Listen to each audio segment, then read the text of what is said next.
I'm in Ontario, Oregon, and it's 106 degrees today, and the air conditioner is barely keeping up. But I'm at this city park, and I have found a way to kill two birds with one stone. I'm getting a car wash from the lawn sprinkler, and it also cools off the vehicle. A little cultural difference here in the Pacific Northwest. I bought many pairs of these shorts, and in the men's section, you don't see that color back home. Another little unique product. Of course, back home we have Tom's chips. Out here they have Tim's chips. This extinct volcano just west of Ontario, Oregon is the first of many I would see, some of which are not extinct. As we're about to find out, irrigation canals are important in this part of Oregon because most of the land is desert. This little hole in the desert floor, or the hills, I guess, they come out and dump their deer carcasses in the tires. Bones everywhere, and still some of the deer fairly fresh. So we have arrived at Glass Buttes. That's the little Glass Buttes in the distance. This is all Bureau of Land Management land, which is public access, and it is famous for being one of the largest, if not the largest, exposed surfaces of obsidian rock in the world. It's just desert with a few juniper trees sprouting up.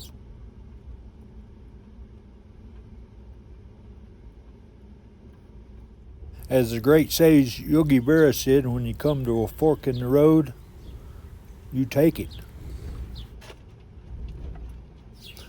That's great advice, but it doesn't tell you how.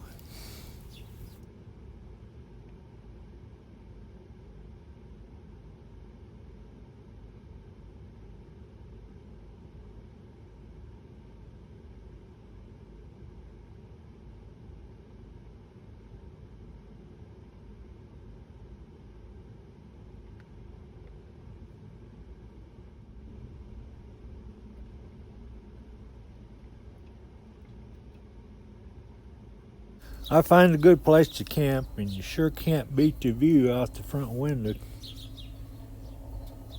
The next morning, I finally roll into the main Nappers camping area where I'm going to meet some friends. Don, what causes this to be exposed to the surface? Is it? But you don't know how. This is just where a tongue flowed out. Right. And it might be isolated. This might be the only thing there. On the other hand, you throw the rocks out, dig down, you'll find more. There's more. This is Little Glass Butte, and as we look down into the valley,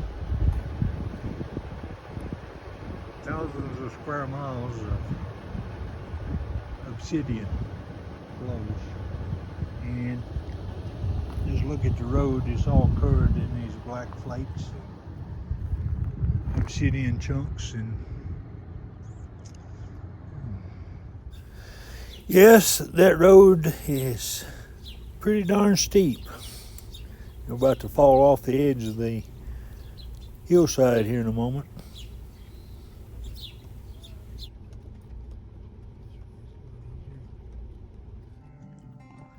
Tell me, Miss January, how long has it been?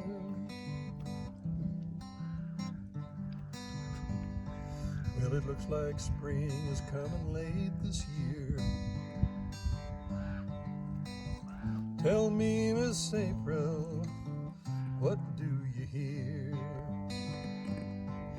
And did she mention when she might appear?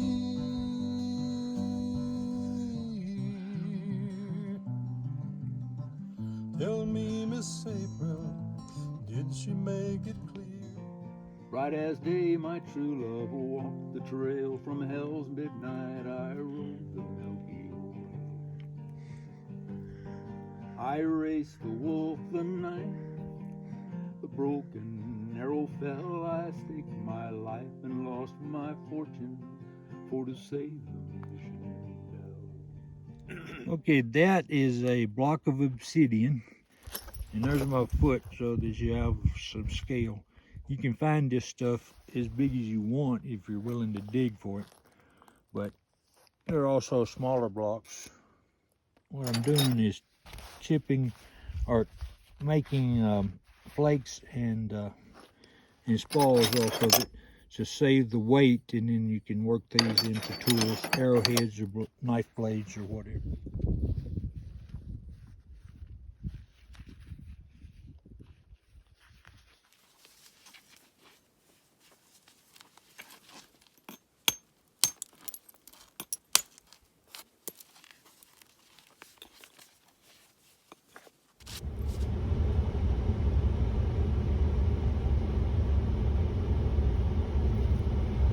I'm at the Indian Head Casino, and I thought that I might stay here for the night. Just briefly, I just came across it as I was heading towards Hood River. But not too far up the road are some better places. Good morning. I'm here in the Mount Hood National Forest on the slopes of Mount Hood. And this is a Forest Service road, and there's where I camped last night. In this little pull-off, there's a fire pit down there, but these are some pretty big trees that we're in. So they have a fire ban and signs posted everywhere to have you can have no fires because of the heat or the dryness. But in case you don't get the message, they have actually put little flags that say no fires.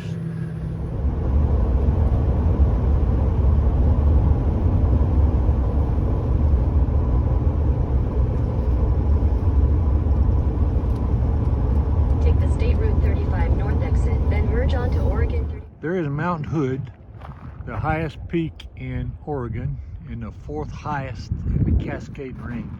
It's still an active volcano with a slight chance of eruption in the near future. But in the foreground, you see a lava flow field coming down the valley. And in what has to be a hope for the best scenario, is they have built bridges across the lava flows. So I guess they think if the next time that it blows, maybe the lava will go under the bridges.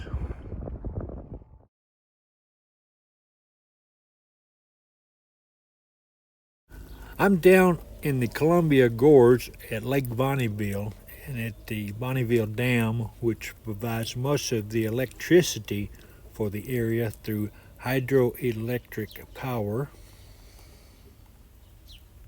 The main spillway shows the power of the Columbia River here.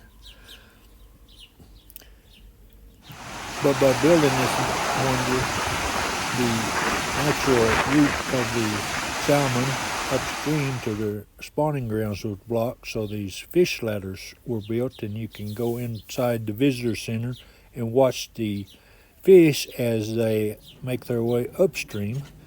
And in the lower right are eels, lampreys, attached to the glass, but if you look closely, you can see fish swimming upstream.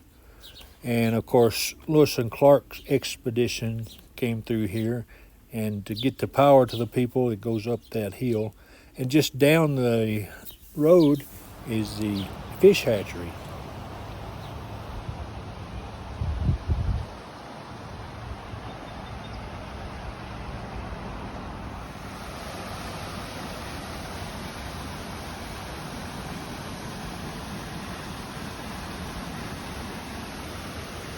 Of course, there's nothing to show you the scale, but that fish is long as I am tall.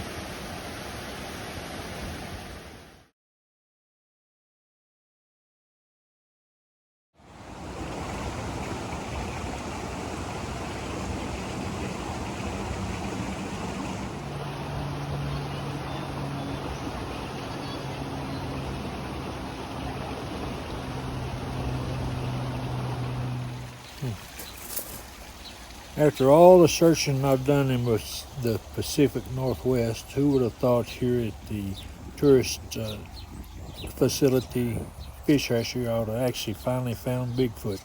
I expected him to be taller though. To finish up Oregon, we need a little more geology though. This is petrified wood found when they were building the Bonneville Dam. And this is Multnomah Falls, which was in the Christian movie The Shack.